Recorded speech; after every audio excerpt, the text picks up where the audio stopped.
Fala Luiz, tudo bom? Bom, a gente vai fazer então essa aula aqui com uma aula de reposição na semana do dia 17 a 21, né? A gente teve aula no dia 19 de março e 21 de março, né? Uma quinta e uma sexta. Eu vou estar gravando esse vídeo referente a essas duas aulas, tá? Mas eu vou estar colocando duas atividades, né? Uma que vai ser referente a esse dia 19 e outra que vai ser referente ao dia 21, tá bom? E aí a gente finaliza então a nossa aula de ar-condicionado, né? Essa semana a gente não tem aula por conta não tem aula regular, né? Por conta da Semana Santa, então na, na semana que vem, né? Na quinta-feira, a gente inicia uma aula sobre sistema de segurança ativa e no sábado a gente vê se já faz a nossa avaliação, tá? Nossa V1, que é sobre ar-condicionado. Bom, mas vamos lá. Bom, uma outra parte importante, né? Um outro componente importante do sistema de ar-condicionado é a mufla, né? A mufla, ela na verdade é um atenuador de ruído, né? Geralmente ela vem em veículos que têm compressores do tipo pistão, né, mas muito por conta de você tentar reduzir ainda mais o ruído, né, e deixar os carros mais confortáveis, né, a mufla ela pode ser utilizada para qualquer outro tipo de sistema de ar-condicionado que utilize diferentes tipos de compressores, né, e aí o dimensionamento de uma mufla, né, geralmente ele é de acordo com a frequência e amplitude do ruído, né, fazendo com que a barriga aqui da mufla ela vá aumentando. Então cada vez que você vai aumentando a barriga, né, aumentando esse tamanho aqui da barriga, né, você vai colocando ela maior, aumentando no caso a amplitude, né, isso vai ser muito relacionado aí ao ruído, tá? Deixa eu passar aqui o slide. Bom, aí a gente tem aqui uma modelagem 3D de uma mufla, e uma mufla, né, essa que está aqui com escrito número 4, né, aplicada em um tipo de veículo. Então ela está justamente aí para poder atenuar essas vibrações, né, do compressor. Perceba que aqui ó, a gente tem as duas linhas, né? Então já que a gente tem uma conexão, essa linha mais fina é uma linha de alta pressão e essa linha mais grossa é uma linha de baixa pressão, essa conexão aqui só pode ser uma conexão para o compressor. Então a mufla está justamente aí. Através de mudanças bruscas de geometria, né, aumento da sucção transversal, ela atenua as pulsações provenientes do compressor.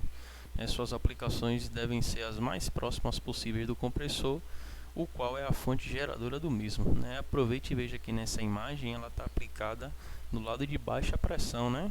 Aí já desmistifica, né, o fato de pensar que muflas só podem ser aplicadas em altas pressões, né? Porque a própria sucção do compressor ela tem uma característica de, na hora que ele está succionando, dele gera essa trepidação e essa vibração, né?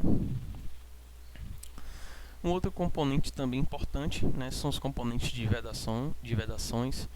Basicamente nós temos dois, os O-rings e os deixa eu pescar aqui, sealing washer, tá? O-ring e sealing washer. Os O-rings eles são anéis de borracha de diferentes seções e diâmetros, tá? Esses O-rings eles são específicos para trabalhar com fluido R134A.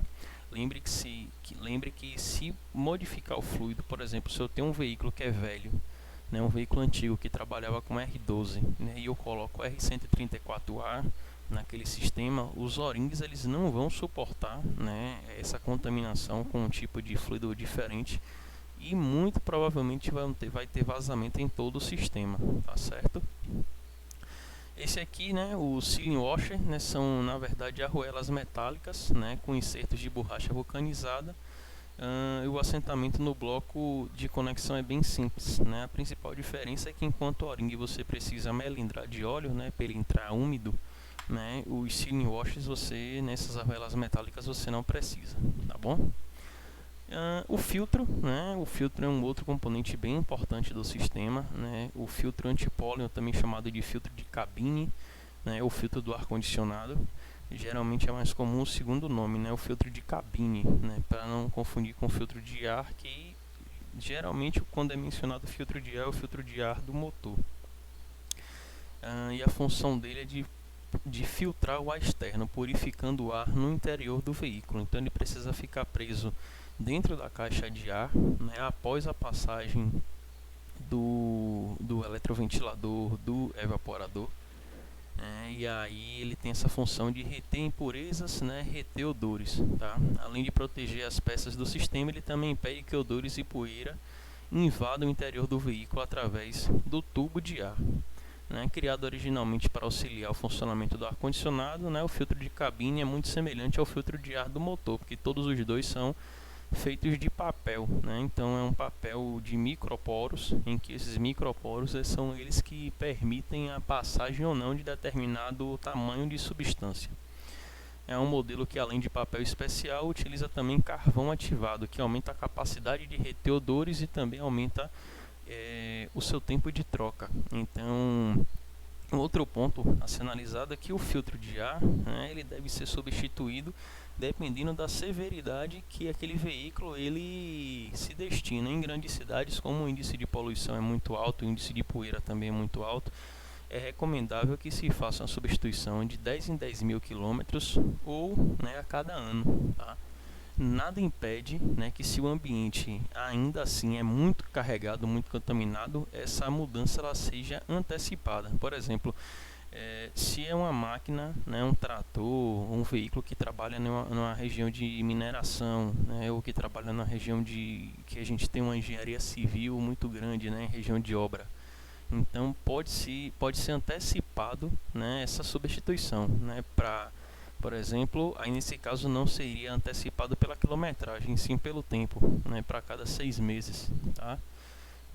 O filtro antipólen ele é muito associado com algumas, não vou dizer doenças respiratórias, porque ele não chega a impedir uma doença respiratória, mas ele consegue minimizar, por exemplo, gripes e resfriados, por conta de um filtro limpo. Ele minimiza os ácaros que ficam, os ácaros e as bactérias que ficam adentrando aí o sistema de ar-condicionado.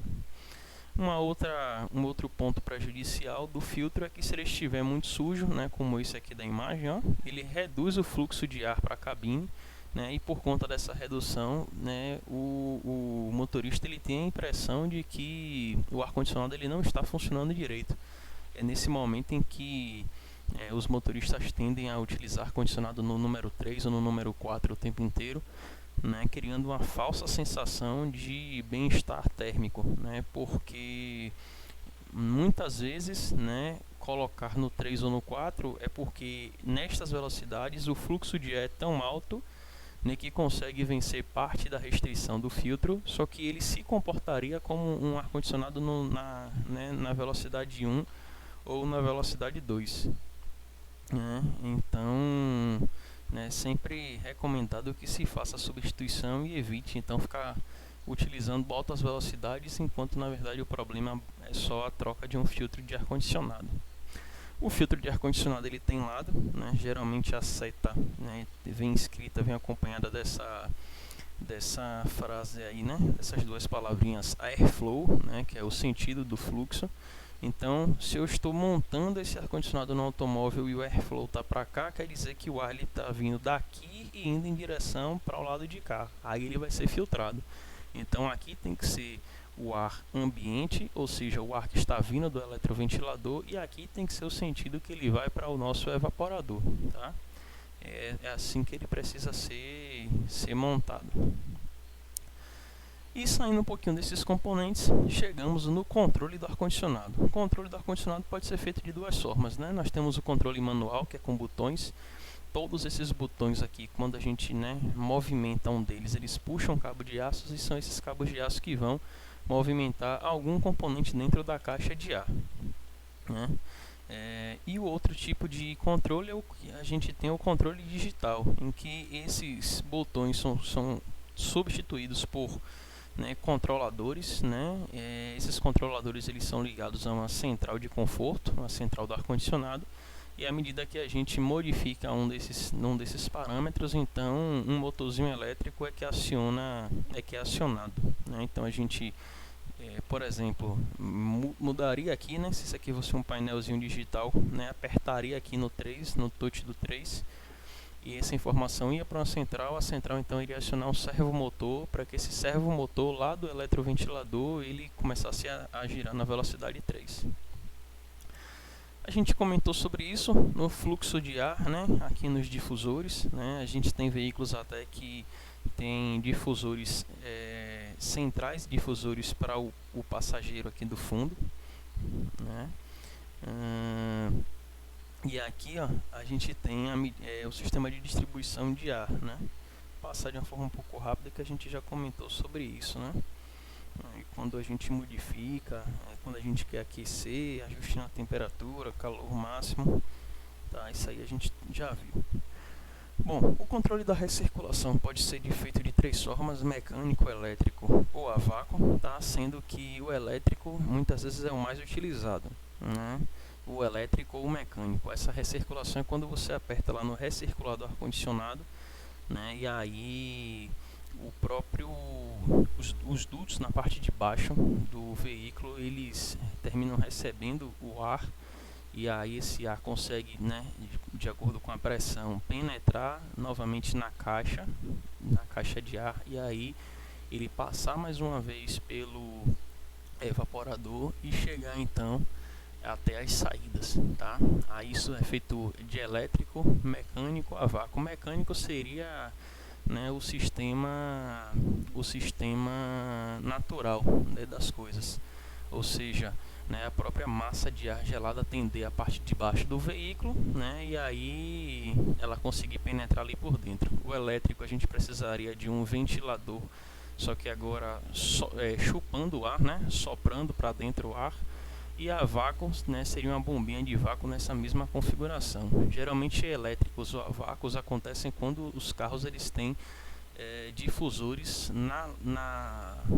nas colunas, né, de ar ou no fundo, e aí você precisa garantir que toda aquela massa de ar seja removida. Quando o carro ele é, né, até o tamanho de uma picape, por exemplo, geralmente isso não acontece.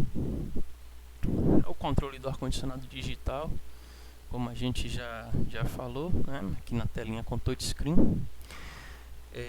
E aqui agora um pouquinho sobre a interação do ar-condicionado, né. O ar-condicionado convencional, que seria o primeiro, a PCM, né, ela controla o sistema de refrigeração, habilitando ou não o funcionamento do compressor, tá? Quando o ar-condicionado ele é automático, a gente tem uma interação aí, né, que é a PCM com a EATC. EATC é uma das habilidades aí, que é o controle do sistema de portas de distribuição de ar e a porta de mistura, ou seja, é uma central realmente de conforto e conveniência, né? Eu ia falar entretenimento, mas não é muito bom associar entretenimento, porque hoje em dia as multimídias têm vindo com centrais separadas. Então, centrais de conforto e conveniência, né? Elas conversam com a PCM, né? Conversam com a central do motor para saber se é hora de poder ligar o ar-condicionado ou não, né? A característica desses ar-condicionados digitais que tem esses controles, né, quando ele é do tipo automático, é que você consegue setar a temperatura desejada, e uma vez essa temperatura setada, o ar-condicionado trabalha de forma a garantir que esta temperatura chegue o mais rápido possível até o motorista. Aí como é que ela faz isso? Sensores monitoram a temperatura no habitáculo, então eles conseguem monitorar, né? Muitas vezes são termistores, conseguem monitorar a temperatura na caixa de ar, próximo ao painel de instrumentos, na superfície do evaporador, que essa aqui a gente já estudou, e até na superfície externa. E aí nesse caso, com todas essas informações, né, essas informações chegam até a central do ar-condicionado, e a central do ar-condicionado então toma as decisões de aumentar ou não o nível de velocidade do nosso eletroventilador do evaporador. Então o sistema de ar-condicionado automático é ativado pelo ajuste da temperatura desejada através de um seletor de temperatura ou pressionando o interruptor alto.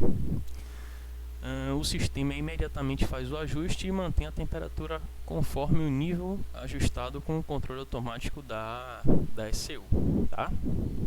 Aqui que a gente comentou um pouco agora há pouco, em alguns veículos, né, eles são equipados com sensores de duto. Esses sensores de duto a gente precisa, né, ter termistores que são instalados. Pode ser um único termistor, geralmente instalado no difusor central, ou você pode dividir. Geralmente quando se divide, né, esses termistores, é quando você tem naquelas vezes ar-condicionados dual zone, em que você tem duas zonas para você dividir, né, um pouco a temperatura do piloto com a temperatura do passageiro, mas precisam ser temperaturas próximas, né? Não dá para a gente poder fazer, por exemplo, o piloto querer andar a 17 graus e o passageiro querer andar a 35, né? O sistema não vai funcionar. Existe também um outro sistemazinho que é um detector de fumaça em alguns veículos da Toyota, né? O Corolla Top aí, que equipava aí alguns anos atrás, tinha esse sensor de fumaça instalado na parte dianteira do veículo. Ele detecta o nível de monóxido de carbono, de hidrocarbonetos e NOx, né, para poder variar entre o recircular ou o externo. Então, por mais que você esteja lá o tempo inteiro utilizando aquela função de recircular o ar dentro do automóvel, se ele detecta, né, que na frente do carro, por exemplo, né, na parte da frente do carro, na dianteira do carro, os níveis de monóxido de carbono estão altos, né, ele pode tender a alterar, né? Aí podem ter duas lógicas de funcionamento. Detectar que os níveis estão altos, ele colocar em fresh para poder forçar uma troca de gases, ou detectar que os níveis ali estão altos e aí, por sua vez, manter a recirculação forçada, né? Mais um dos problemas da recirculação forçada é que se você mantém isso a longo prazo, né, e se a gente desprezasse, por exemplo, as taxas de infiltração, né, que chegam a ser 10% no veículo, a gente teria problemas relacionados aí ao aumento do CO2 e, consequentemente, né, o motorista e os passageiros começando a ficarem com sono, né? Aí alguns exemplos, né, até mais antigos, de veículos que tinham ar-condicionados automáticos com aquele painel. Aí o ar-condicionado automático do Fusion e esse aqui do Focus, né, uma relação clara com o controle eletrônico de motor, gerenciamento eletrônico de motor, é que quando o ar-condicionado é colocado em funcionamento, o motor perde potência, algo lógico, né? Porque se o ar-condicionado ele vai trabalhar, então a gente necessita perder um pouco de potência para que esse ar-condicionado ele consiga entrar em funcionamento, já que ele rouba aí cerca de 6 a 10 cavalos, né, do motor, né, entre 4 a 10 mais ou menos. Tá?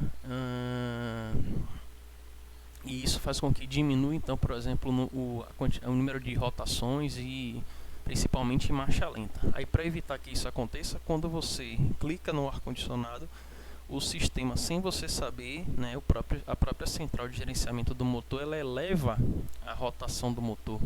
Então, um exemplo, se o motor está 1000 RPM e você clicou no botãozinho do ar-condicionado, o motor ele eleva até 1300, liga o compressor e o compressor, por roubar, né, energia do motor, ele derruba a rotação de novo para 1000 RPM, né? Só que isso é feito de uma forma muito rápida. Então, na maioria das vezes, o motorista ele nem sente que essas alterações, né, elas estão sendo feitas, tá? Mas é isso que termina acontecendo. O ar-condicionado termina roubando energia do motor e, consequentemente, então, o motor aumenta a sua rotação para poder impedir que a gente fique com rotações mais baixas do que a rotação normal de marcha lenta. Um outro caso que também acontece é que quando em ultrapassagens o motorista pisa totalmente no acelerador, o ar-condicionado ele é momentaneamente desligado, então o compressor é momentaneamente desativado, né, de forma então que o veículo ele consiga fazer a ultrapassagem de algum algum veículo que está na sua frente ou algum obstáculo que ele precise passar, tá certo? No sistema de ar-condicionado ainda temos as válvulas de serviço, né? São duas válvulas, uma que fica na tubulação de baixa pressão e outra que fica na tubulação de alta pressão, tá? Então a tubulação mais fina é a de alta pressão e a tubulação mais grossa é a de baixa pressão. Consequentemente, A tubulação mais fina, que é de alta, ela é na cor vermelha, que a gente observa o manômetro, daqui a pouco você vai entender isso. E a tubulação de baixa pressão fica na cor azul, tá? Então, quando faz-se necessário verificar a pressão ou descarregar o fluido R134, né, deve-se desapertar os tampões da válvula de serviço de engate rápido e conectar as mangueiras, né, de alta pressão, né, na cor vermelha e baixa pressão na cor azul. Essas mangueiras elas são presas nesse cara daqui, ó, né, nesse manômetro ou nesse manifold, tá? Eu tô colocando agora aqui na imagem só para a gente poder perceber aqui, ó, que o manifold, inclusive, ele vem com as cores, ó, tá vendo? Então, cor vermelha para alta pressão, cor azul para baixa pressão, né? Ele vem todo modificado. Essa amarela daqui, essa linha amarela que você está vendo, essa linha amarela é a linha de sucção, né? Quando a gente está colocando para dentro o gás, ou então de descarga, quando a gente está removendo o gás que já está no nosso ar-condicionado, tá? Mas aí a gente tem essas... Opa, deixa eu voltar aqui. Mas aí a gente tem desses dois manômetros. Esse vermelho, né, é um manômetro de alta, ou seja, geralmente ele vai de menos 1 bar até, né, uns 36, 40 bar. E esse daqui, o de azul, como é de baixa pressão, ele vai de menos 1 bar até uns 10 bar, mais ou menos. Essa escala ela pode variar, tá bom? Então depende muito quem foi que fabricou o instrumento para saber qual foi a escala que ele adotou, né? Mas não foge muito da regra, não. É mais ou menos nesses parâmetros, né? O daqui, por exemplo, vai de menos 1 a 10, o de baixa, e esse daqui de menos 1 a 30, que é o de alta. No funcionamento normal e o compressor desligado por longo tempo, né, as pressões do sistema elas têm que manter pressões parecidas ou pressões iguais. Então elas ficam oscilando aqui de 5 a 6 bar. Então desliguei o carro, deixei o carro no Senai, pego o veículo daqui a 1 a 2 horas. Se eu instalar o manômetro de ar-condicionado, ele tem que estar marcando aí em torno de 5 a 6 bar. Todas as duas linhas, né? Porque se a gente não tem o ar-condicionado funcionando, não existe então níveis muito diferentes de pressões, tá? Então, para iniciar a verificação, o veículo deve estar ligado e dentro das condições previstas com o rastreamento com o manômetro. Quando ele fala ligado, é o motor ligado, mas o ar-condicionado não precisa estar ligado não, beleza? Uma vez então agora o veículo funcionando e o ar-condicionado funcionando, né, o manômetro do circuito de baixa pressão ele deve indicar entre 1 e 3 bar, tá? Ele fica variando nessa faixa aí de 1 a 3 bar, enquanto de alta pressão ele vai ficar variando de 11 até 21 bar, né? Depois você vai perceber aí porque ele vai de 11 até 21, tá certo? O eletroventilador na verdade, o eletroventilador do radiador condensador é ativado com pressão próxima a 16, né? Mas ela pode se prolongar aí para ser ativada apenas com 21 bar, né? Então quando ele chega com 20 a 21, ele também pode se ligar esse eletroventilador. E quando ele cai na faixa de 11 a 16, ele é desligado, tá bom? Caso o seu sistema de ar-condicionado esteja operando com pouco, né, fluido refrigerante, os dois manômetros marcarão pressão baixa e vão aparecer bolhas de ar no visor do secador. Quando houver pouca circulação do fluido ou nenhuma circulação, o resfriamento ficará deficiente, ou seja, o ar-condicionado não consegue mais gerar frio. Então os manômetros marcarão pressão abaixo do normal, ou seja, pressão abaixo do normal na linha de baixo entre 0 e 1 bar e na linha de alta qualquer coisa aí entre 0 e 10 bar, tá? E poderá ser visto gelo ou condensação próximo ao filtro secador ou na válvula de expansão. Com excesso de fluido, né, por sua vez um técnico foi fazer uma manutenção no sistema de ar-condicionado e aí terminou colocando mais fluido do que deveria. Então, com excesso de fluido ou deficiência na troca com o condensador sujo, né, ou eletroventilador danificado, o sistema também não refrigera normalmente. Então os dois manômetros indicam pressões muito altas e com baixa rotação do motor não se vê bolhas de ar, né? Então a linha de baixa pressão ela vai estar indicando pressões, né, de 3 a 4, e a linha de alta vai estar lá na casa dos 20 a 26 bar, né? Aí lembre que uma tendência vai ser com essas temperaturas, com essas pressões muito altas, o pressostat está sempre desligando o compressor. Então você vai perceber o compressor está clicando, o compressor liga e desliga toda hora. E com a presença de ar nos sistemas, os dois manômetros indicam pressão muito alta, tá? Os tubos do lado de baixa pressão se aquecem e aparecem bolhas no visor do secador. Beleza? Bom, a gente finaliza então por aqui ar-condicionado. Eu vou deixar um vídeo aqui, ó, que é uma operação de uma máquina de recirculação de ar-condicionado para você assistir essa máquina, esse vídeo no sábado, tá? Desculpe, para você assistir esse vídeo referente à aula de sábado, tá bom?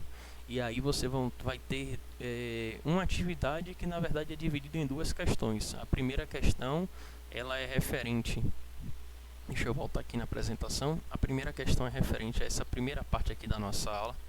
Você vai falar qual é a função de uma múfla, para que serve a múfla, né? Qual é a função do filtro, né? Para que serve um filtro, qual é o problema se eu, né, andar com o carro sem filtro do ar-condicionado.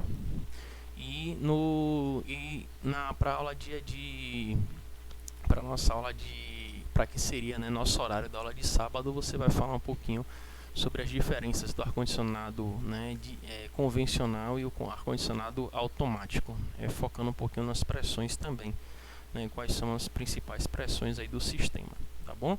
Você não precisa fazer essa atividade em 2 dias, né? Só que essas duas questões elas irão corresponder, né? A primeira questão, a aula que teria sido na quinta-feira, e a segunda questão, a aula que teria sido no sábado, tá? Então você só separa, por favor, os documentos. Então você, na hora que for postar, você posta o documento número 1 e depois você posta o documento número 2, tá? Para tentar ajudar você, eu vou tentar deixar já um arquivo escrito lá, arquivo número 1, resposta da aula referente ao dia 19, e arquivo número 2, resposta da aula referente ao dia 21, já que você está com aquele problema de anexar anexar um documento, porque dessa vez eu não vou poder aceitar no mural, beleza?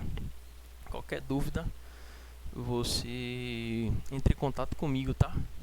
Me manda um e-mail. Valeu, Luiz. Um abraço. Tchau, tchau.